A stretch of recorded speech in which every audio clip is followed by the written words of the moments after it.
नमस्कार।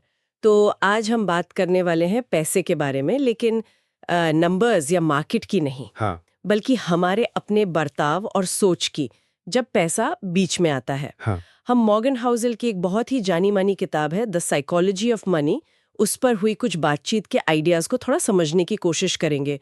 और मेन बात यह है कि पैसे के मामले में ना आपकी कामयाबी आईक्यू से ज्यादा आपके बिहेवियर पर टिकी होती है। हाँ, बिल्कुल सही कहा। और ये जो बर्ताव है ना, मतलब इसे सिखाना या बदलना बहुत मुश्किल काम है, क्योंकि हमारी भावनाओं से, हमारे अपने तजुर्बों से बहुत गहराई से जुड़ा हुआ है। बिल्कुल। हर किसी के लिए पैसे का मतलब अलग होता है, उसकी कहानी अलग होती है। तो जो चीज एक को एकदम पागलपन लगे, हो सकता है दूसरे के लिए वही समझदारी हो। हाँ, ये बात तो है। और इसी से जुड़ी एक और बड़ी इंटरेस्टिंग चीज है, इसमें लक और रिस्क, किस्मत और जोखिम। मॉर्गन हाउसल कहते हैं कि हम अक्सर ये भूल जाते हैं कि कामयाबी में किस्मत का कितना बड़ा हाथ हो सकता है।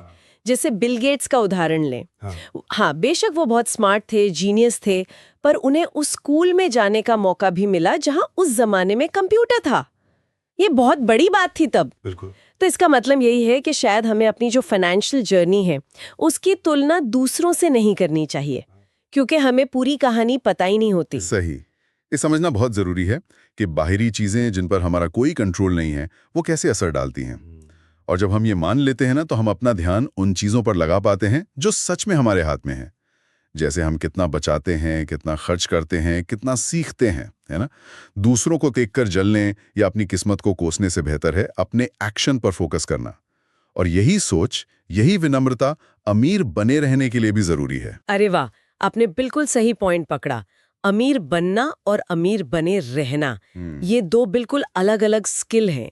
अमीर बनने के लिए शायद आपको रिस्क लेना पड़े, हिम्मत चाहिए, बहुत सारा ऑप्टिमिज्म चाहिए। हाँ, वो जज्बा चाहिए होता है। लेकिन पैसा आ जाने के बाद उसे संभाल कर रखने के लिए उसके लिए विनम्रता चाहिए और थोड़ा डर भी। ये एहसास की चीजें गलत हो सकती हैं कि जो कमाया है वो जा भी सकता है। लक्ष्य सिर्फ कमाना नहीं, गंवाना भी नहीं है। एग्जैक्टली।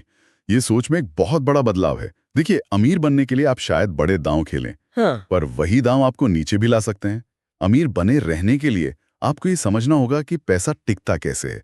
लगातार बचत करनी होगी, समझदारी से इन्वेस्ट करना होगा, और सबसे जरूरी, बड़े नुकसान से बचना होगा। ये शॉर्ट टर्म गेन के बजाय लॉन्ग टर्म स्टेबिलिटी की बात है। और लॉन्ग टर्म स्टेबिलिटी की बात आई है तो बचत, सेविंग्स, इसे किताब में एक सुपर पावर जैसा बताया गया है। और सोचिए, बचत सिर्फ इसलिए नहीं कि कोई महंगी चीज लेनी है या रिटायर होना है। ये उससे कई ज्यादा है। ये आपको आजादी देती है, अपने टाइम पे कंट्रोल देती है। ये वो ताकत है जो शायद आपको किसी बुरे बॉस को ना कहने की हिम्मत दे, या कोई अचानक अच्छा मौका आ जाए तो हाँ कहने की। तो सलाह सीधी सी है, बिना किसी खास वजह के भी बचत करें, सिर्फ उस फ्लेक्सिबिलिटी के लिए, उस आजादी के लिए। और ये आजादी बहुत पावरफुल चीज है। क्यों? क्योंकि ये आपको भविष्य की अनिश्चितताओं से लड़ने की ताकत देती है।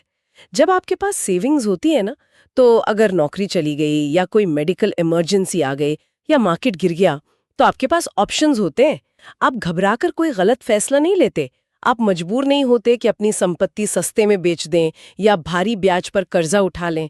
ये एक तरह का सेफ्टी नेट है जो आप खुद बनाते हैं। एक और आइडिया जो मुझे बहुत प्रैक्टिकल लगा, वो है हमेशा एकदम रैशनल होने की कोशिश करने से बेहतर है रीजनेबल होना। मतलब हमेशा गणित के हिसाब से 100% सही फैसला लेने के बजाय वो फैसला लेना बेहतर है जो आपको ठीक लगे, जिससे आपको रात को नींद अच्छी आए। हाँ, ये दिलचस्प है। जैसे मान लीजिए आपके ऊपर कोई लोन है जिसका ब्याज बहुत कम है। हाँ। गणित कहेगा कि इसे चलने दो और पैसा कहीं और लगाओ जहां ज्यादा रिटर्न मिले। पर अगर वो लोन चुका देने से आपका मानसिक बोझ हल्का होता है, आपको शांति मिलती है, तो शायद वही रीजनेबल फैसला है आपके लिए। ये सीधा सीधा फाइनेंस के इमोशनल पहलू से जुड़ता है। हम अक्सर सुनते हैं कि भाई पैसे के मामले में इमोशंस को दूर रखो, लेकिन हाउसल कहते हैं, और मैं भी मानता हूं, कि हम इंसान हैं, रोबोट तो है नहीं।